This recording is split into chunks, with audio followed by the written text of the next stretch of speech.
Greetings, my friends. I want to thank you all for subscribing. I want to thank all of my channel members for supporting me in this endeavor to save pop culture. And if you are not subscribed, please consider supporting this channel. We need you. Thank you. Greetings, my friends. I am Dictor Van Doomcock, the future ruler of Earth, broadcasting from my hidden base at the center of the Earth. And I am here today to discuss how chaos has engulfed the halls of Disney. As the stock falls so far, it dips down into the $79 a share range and threatens to do so again. Panic and confusion reign, and no one dares to name the cause of it all, namely woke. Yes, my friends, despite the bullying and propaganda of these large investment firms that have done their best to ram ESG down corporate America's collective throat, wokeness is going broke all over, and Disney is reeling from failure after failure, according to sources who spoke with my Hollywood spies. Woke is like a creative coronary disease, choking the arteries of profit that feed the life's blood of a corporation. And even as insanely woke investment firms like Blackrock and Vanguard are quietly reassessing their commitment to woke wankery in light of clearly diminishing ESG returns, a source has emerged saying that behind the scenes, Iger is torn between embracing wokeness and stopping Disney from sliding into an abyss of red ink and possibly facing a hostile takeover. I reported last week on a Disney board meeting that got extremely heated, with members pointing the finger at each other, trying to assign and deflect blame for all of Disney's creative and financial woes. In that update, my Hollywood spies told me the following, which I am presenting once more as unverified rumor, quote, "An empire divided. A source that has provided us information a few times has reached out to tell us a little about what's happening behind the curtain. This person was very careful about what they said, and considering just how close they are to the situation, we are going to be careful about what we tell you.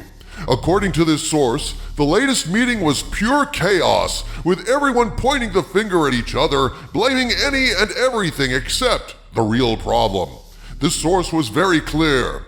Everyone knows what the elephant in the room is, but is unwilling to admit, address it, or even say woke out loud," unquote. And that is why they fail. It's kind of like being an alcoholic, dude. The first step to recovery is admitting you have a problem.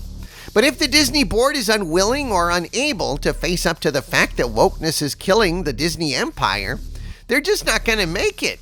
They're going to keep making crap like Snow Woke and the 7 Magic Crackheads, keep losing money, and keep alienating former fans. True, Harvey Cthulhu. Look, let's be clear. Even with the mainstream media in forced lockstep with the ESG agenda, some cracks are forming in the United Front, and now certain financial analysts and even the big woke investment firms are starting to acknowledge that ESG isn't a success. Indeed, Larry Fink at Blackrock is even moving away from using the term ESG because it's so toxic. Let's cut to the chase, people. Woke isn't profitable. Woke is a loser in the marketplace. The investment firms with a lot of money have been propping up companies failing because of these policies, but that can't last forever, and they know it, as is acknowledged in this article on Yahoo Finance titled "Good Riddance ESG." In this article, they write, quote, "Woke is walking. Larry Fink, CEO of investing giant Blackrock, said he'll no longer be using the buzz phrase ESG, which stands for environmental, social, and governmental factors, when evaluating companies to invest in.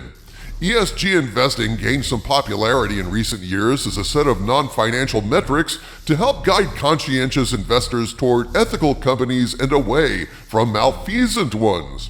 Fink says the term and the concept of ESG have been totally weaponized and misused by the far left and the far right. Fink has been a leading proponent of ESG investing, so his about face may mark the beginning of the end of this socially conscious trend. I'm shedding no tears.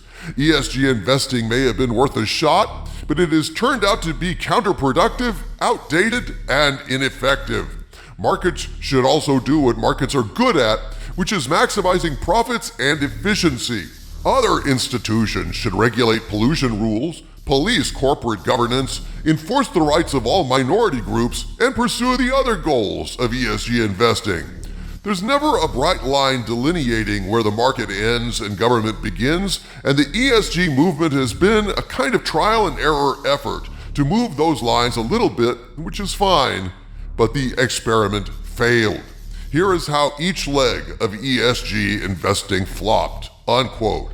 This article then goes on to break down the many failures of woke investing. It's a good article, and I'll pop a link to this article in the video description here. But the important takeaway is, financial analysts and corporate boards are beginning to acknowledge what we all know. Get woke, go broke. But the particularly woke-infested Disney swamp is having trouble admitting they have a woke problem, and they debate and waffle as Mickey's profits continue to decline. Here are some updates from my Hollywood spies detailing just how chaotic and desperate things are getting behind the scenes at Disney. At this point, I must state that what I'm about to share with you is information provided by sources claiming knowledge of the situation at Disney, but since I cannot personally confirm any of what I'm about to share with you, I'm presenting this as unverified rumor, and I ask you to please take it with a grain of salt. On August 20th, my Hollywood spies sent me the following communication. Quote, "Okay, let's go back to Friday. We got a tip that Bob was having very high-level meetings over the weekend, so we did some digging. Allegedly, Bob was having individual meetings with each member of the Disney board. We don't really have any idea about what, but we decided to dig a little deeper. We have two different stories, and both could be true. As we understand it, Peltz has been buying a lot of Disney shares. We don't know an exact number, but it seems to have Bob nervous. One story is Bob is trying to get out in front of this because Bob believes Peltz is trying to buy a seat on the board, and Bob doesn't want this to happen. The second story is the reason for this emergency meeting Monday is because of the after-hours trading that saw Disney stock drop to a new low," unquote. This communication came to you back on August 20th, back in what Disney stock watchers refer to as the good old days. Since then, Disney stock dipped down to the $79 a share level. So even as they worried about how bad things were then, things were about to get a lot worse. True, O Skull of Calderon. In that same August 20th report, my spies continue, quote, "Now we just got off a call, and according to this source, Peltz called Bob Iger Friday and told him he has 6 months to at least make it look like he's trying to turn this ship around. If this fails to happen," Peltz said, "himself, Perlmutter, George Lucas, and 3 other members will sell their shares to Apple. If this is true, this would make Apple the major shareholder of Disney and would remove Bob and place Peltz as CEO. It's a hostile takeover," unquote. Holy rat on a stick, Batman! So Disney's insane obsession with woke propaganda over profit is exposing them at last to the risk of a hostile takeover? Well, that's what my spies have been told, Harvey Cthulhu, by at least one source, and I'm not surprised. This anti-business and anti-profit approach can't be sustained indefinitely, no matter how many ESG loans you get. So, how is Bob Iger coping with all this pressure, allegedly?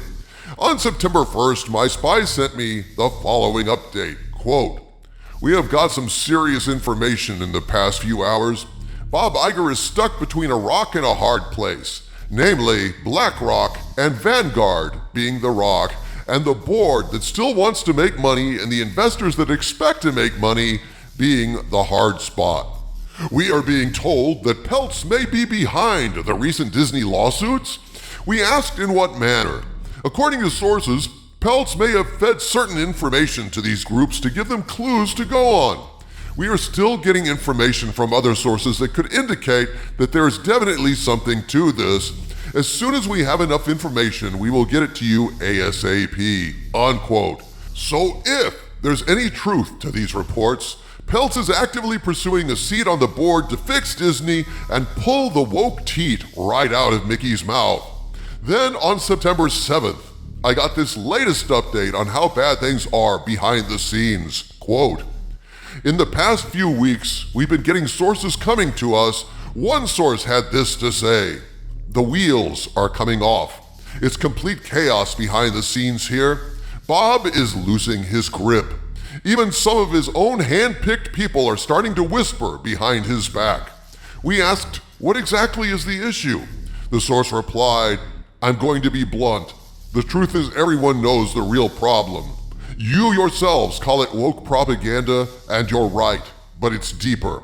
Bob and his hand-picked people have made themselves believe they are on the right side of history.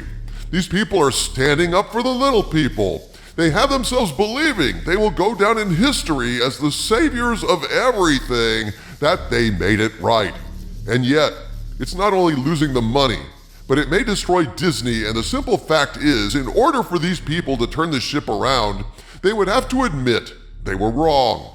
We asked the source, so they'd rather be remembered as the people that destroyed Disney? The source replied, that's why they're fighting. I know Bob has been having meetings with Blackrock, and I know Bob has had meetings with Kevin over Marvel. Will Bob be able to right the ship before Peltz can get on the board? Only time will tell, unquote. And there you have it, my friends. Multiple reports have been pouring in from my Hollywood spies, the best in the business, about the turmoil allegedly occurring behind the scenes at Disney, bringing them to the brink of Peltz moving against them. Will Iger and the board turn away from the dark side of the woke and return to the light side of corporate profit? I doubt they can save themselves, frankly, but I'll keep an eye open for any further developments. From the center of the earth, this is Dictor Van Doomcock bidding you all, my friends, stay angry.